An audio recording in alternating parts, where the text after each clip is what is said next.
നമസ്കാരം. സോഡിയാക് മീഡിയയിലേക്ക് എല്ലാ പ്രേക്ഷകർക്കും സ്വാഗതം. 2025 മെയ് മാസത്തെ പൂരോരുട്ടാതി നക്ഷത്രക്കാരുടെ നക്ഷത്രഫലമൊന്ന് പരിശോധിച്ച് നോക്കാം. പൂരോരുട്ടാതി നക്ഷത്രക്കാരെ സംബന്ധിച്ചിടത്തോളം പൂരോരുട്ടാതി നക്ഷത്രത്തിൻ്റെ ആദ്യത്തെ 45 നാഴിക വരുന്നത് കുംഭക്കൂറിലാണ്. കുംഭക്കൂറുകാർക്ക് വളരെ നല്ല അനുകൂലമായിരിക്കുന്ന ഗുണഫലങ്ങൾ അനുഭവിക്കാനുള്ള യോഗമുള്ളൊരു മാസമാണ്. കാരണം നല്ല ദൈവാധീനമുണ്ട്. അതേപോലെ തന്നെ ഗുരുശുക്ര യോഗമാണ്. ഗുരുഭാർഗവ സംയോഗ ദിവ്യതാരോ മഹാധനി ധർമ്മസ്ഥിത പ്രമാണജ്ഞ വിദ്യ ജീവിതി ജായത എന്നാണ്.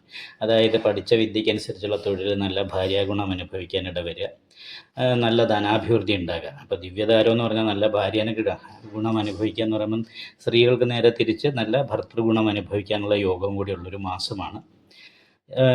അതേപോലെ തന്നെ സഹായ സ്ഥാനാധിപതി സ്വക്ഷേത്ര ബലവാനാണ്. കർമാധിപതിയായിരിക്കുന്ന ചൊവ്വ സഹായസ്ഥാനത്ത് ബലവാനായി നിൽക്കുന്നതുകൊണ്ട് കർമ്മസംബന്ധമായിട്ട് തൊഴിലുമായിട്ട് ബന്ധപ്പെട്ട് വളരെ നല്ല അനുകൂലമായിരിക്കുന്ന ഗുണഫലങ്ങൾക്ക് യോഗമാണ് കാണുന്നത്. എവിടെ ചെന്നാലും നല്ല സഹായങ്ങൾ കിട്ടും. അതേപോലെ തന്നെ കർമ്മസ്ഥലത്ത് നല്ല സഹായങ്ങൾ, പരസ്പരം ഐക്യമത്യം പോലെയുള്ള കാര്യങ്ങൾ, സഹപ്രവർത്തകർ തമ്മിലുള്ള നല്ല ബന്ധം ഉണ്ടാകാൻ യോഗമുണ്ട്. വീട് വിട്ട് നിൽക്കാനാ യോഗം. വീട്ടിൽ നിൽക്കുന്ന സമയത്ത് കുറച്ച് ദേഷ്യം എടുത്തിയാട്ടം മുതലായിട്ടുള്ള കാര്യങ്ങൾക്ക് യോഗമുണ്ട്.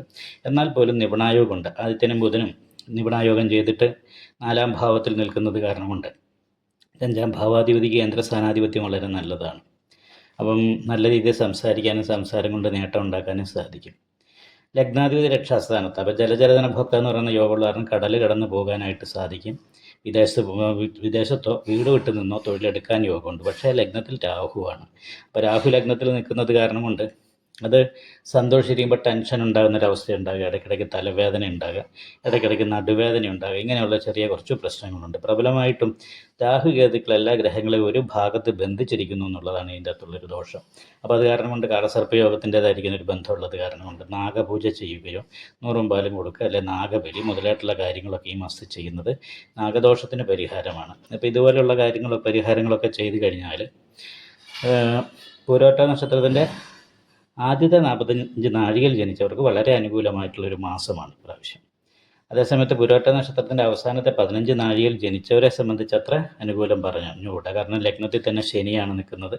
അത് കാരണം കൊണ്ട് തന്നെ 7ാം ശനിയിൽ ജന്മശനി ആയത് കാരണം കൊണ്ട് ഉത്സാഹം വർദ്ധിച്ചെങ്കിലും ചെയ്യുന്ന പ്രവൃത്തിക്ക് തക്കതായിരിക്കുന്ന ഗുണങ്ങൾ നമുക്ക് കിട്ടാതെ ഇരിക്കുക. നല്ല ഉദ്ദേശത്തോട് സംസാരിച്ചാലും കേൾക്കുന്നവർക്ക് അപ്രിയമായിട്ട് തോന്നും. അതേപോലെ സഹായ സ്ഥാനത്ത് ശത്രു സ്ഥാനാധിപതിയും ബാധകാധിപതിയും കൂടി നിൽക്കുന്നതുകൊണ്ട് സഹോദര സ്ഥാനത്തുള്ളവർ, സഹായികളായിരിക്കുന്നവരൊക്കെ ശത്രുക്കളായി മാറുക.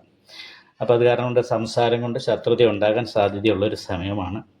പിന്നെ 4ാം ഭാവത്തിൽ ഗുരുശുക്ര യോഗമാണ്. ഗുരുശുക്രയോഗം നല്ലതാണല്ലോ. 4 വ്യാഴം കുടുംബസംബന്ധമായിരിക്കുന്ന പ്രശ്നങ്ങൾ കൊണ്ട് മാനസികമായ ടെൻഷൻ വർദ്ധിക്കാൻ സാധ്യതയുണ്ട്. 12 രാഹുവാണ്. അനാവശ്യമായിട്ട് ചെലവ് വർദ്ധിക്കാനും സാധ്യതയുണ്ട്. ശത്രുസ്ഥാനത്ത് ക്ഷുദ്രകാരകനായിരിക്കുന്ന കേതുവുണ്ട്. അപ്പോൾ അത് കാരണം നാഗപൂജ ചെയ്യുക, ശത്രുദോഷ പരിഹാരമായിട്ട് വിഷ്ണു ക്ഷേത്രത്തിൽ സുദർശന പുഷ്പാഞ്ജലി, നെയ്വിളക്ക് മുതലായിട്ടുള്ള വഴിപാട് ചെയ്യുക. നല്ല രീതിയിലുള്ള പ്രാർത്ഥന ഉണ്ടാകണം. അയ്യപ്പ ക്ഷേത്രത്തിൽ നീരാഞ്ജനം വഴിപാടും ചെയ്താൽ വലിയ ദോഷമില്ലാതെ ഈ മാസം മുന്നോട്ട് പോകാനായിട്ട് സാധിക്കുന്നതാണ്. നിങ്ങൾക്ക് ഈ വീഡിയോ ഇഷ്ടപ്പെട്ടാൽ ലൈക്ക് ചെയ്യുക. നിങ്ങളുടെ അഭിപ്രായങ്ങൾ കമൻറ്റ് ചെയ്യാം. ജ്യോതിഷവുമായി ബന്ധപ്പെട്ട കൂടുതൽ കാര്യങ്ങൾ അറിയാൻ ഈ ചാനൽ സബ്സ്ക്രൈബ് ചെയ്യുക. ഞങ്ങളുടെ ഓൺലൈൻ കൺസൾട്ടൻസി നമ്പർ താഴെ ഡിസ്ക്രിപ്ഷൻ ബോക്സിൽ കൊടുത്തിട്ടുണ്ട്. ആവശ്യമുള്ളവർക്ക് കോൺടാക്റ്റ് ചെയ്യാവുന്നതാണ്.